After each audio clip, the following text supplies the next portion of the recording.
Okay, so this is a mining scenario for triple net permanent. This could be a purchase or refinance. Down here on the ask, we start with leverage on a permanent loan. They're going to generally really need to be at 65% loan to value. And so, the question is, what if they ask for higher? And the answer is that could possibly happen under the pretense that you have a very, very strong tenant, i.e., like a Walgreens, and I'm talking, credit tenant, big Starbucks, something that's a major brand um, that could have some benefit. Um, but most of the times, if it's not, and even if it is, 65% is pretty much the rule of thumb. So if you start to push that, then there has to be something that's really strong, like the tenant, or could be the borrower themselves that could be strong. So that's just something to be aware of in terms of the leverage. Um, and say, well, what makes it go lower? Well, if the tenant's weaker, or if it's at a rough location, or if the lease is shorter or something along those lines, that's going to make the leverage go lower than 65. If it's a weaker tenant or not a strong tenant. So then we move to recourse. Recourse, most of the times could be recourse or partial recourse. There could be instances, again, we have a strong credit tenant. Again, these are brand names, highly rated, Walgreens, Starbucks, O'Reilly's, all these major tenants that would be deemed credit, or some big credit behind them, is somehow we get non-recourse for those. So that can definitely happen in those instances, but it's going to depend a little bit on that tenant and the leverage, and some of those other factors will come into play, location. So otherwise, recourse is usually the starting place. Pricing is aggressive. We can get very attractive pricing. They'll fix it for as long as the lease is, and not to exceed. So if you have a 5-year lease, you're not going to get a 10-year loan, generally speaking. Sometimes with a bank you might. But with the true triple net lender, they're going to go with what they call coterminous with the lease length. They're not going to do what is called hangout, which is if it goes past the lease, then that's hangout, because if there's nothing there, it's dead. And so what happens if they're unrealistic? Obviously, we always want to start from a position of getting information and going and seeing, but that's the candid but gracious conversation you have to have with a client. Timing is typically 45 to 60 days. If they need quicker than that, could happen, but we need more information in order to have some success. The asset type, location again is a big deal. Major metropolitan MSA areas.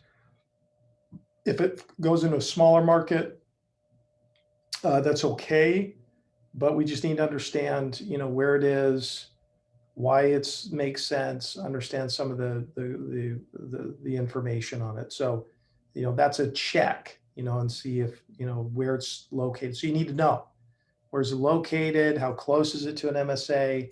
Is it on a major thoroughfare with good traffic? So those are just some of the things you want to understand. You'll need to see square footage, the land size, what's the building structure, who is the tenant? So who is this tenant? Who's guaranteeing the lease? That's a big deal, because you could have like a DaVita or some other tenant, but the corporate is not guaranteeing the lease. That's a big difference with corporate guaranteeing lease versus just a local, smaller, maybe subsidiary or something that's doing that. So really need to understand who's guaranteeing. Is it corporate? Really need to drill into that. The strength of them, the length of the lease, if there's any out clauses in there where they can bail out on the lease early. So just overall need to understand the mechanisms and the financials of the tenant. You need to be able to get those. You go, what if we can't get the tenant financials? Well, then that could be a problem. So we need to be able to take a look and check with the manager. And so that could be a hindrance to the deal getting done, or the leverage would change as well. Condition of the building, want it to be in good shape, all the things, the roof, HVAC, the building itself, how does it look? So you want to get pictures to understand. So that's the asset type. The client reality, what's their experience? Have they done this before? Are they a rookie? Are they new?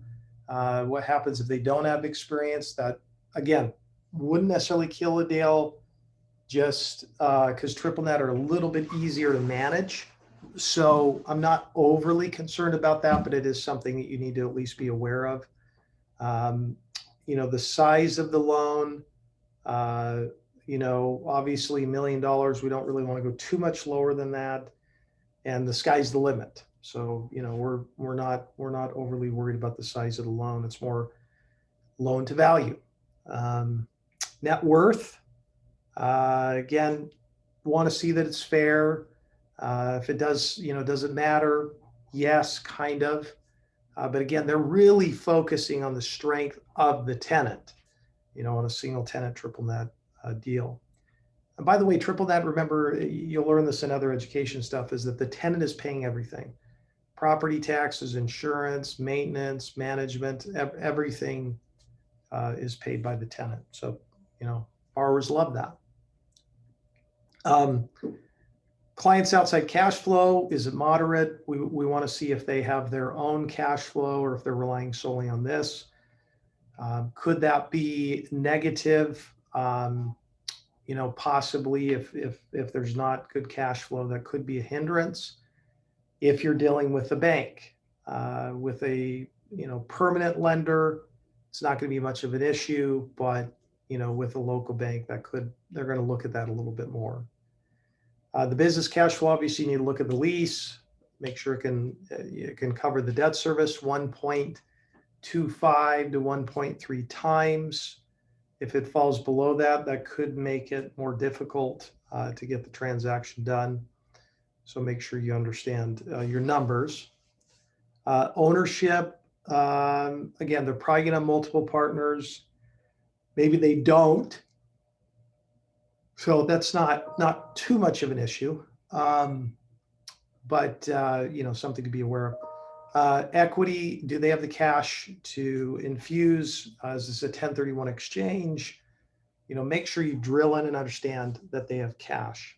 A few things just to be aware of, on a ground lease where the tenant is signing a lease, the owner has the ground, and is just the building is owned by the tenant. Those are very doable. Some lenders get really finicky about the ownership, who owns the real estate assets or the improvements. So if they ever have to foreclose, what's that going to look like? So just be aware of those things when you go to the lender, and make sure that you press into that as well. So that'll just be important. So where are you going to take this? Well, there's again, permanent single tenant triple net lenders we have. We've got plenty of them. If it is a credit tenant, otherwise it's going to be a bank, credit union. Those are usually the ones that you're going to take this to. So that's the triple net permanent financing for today.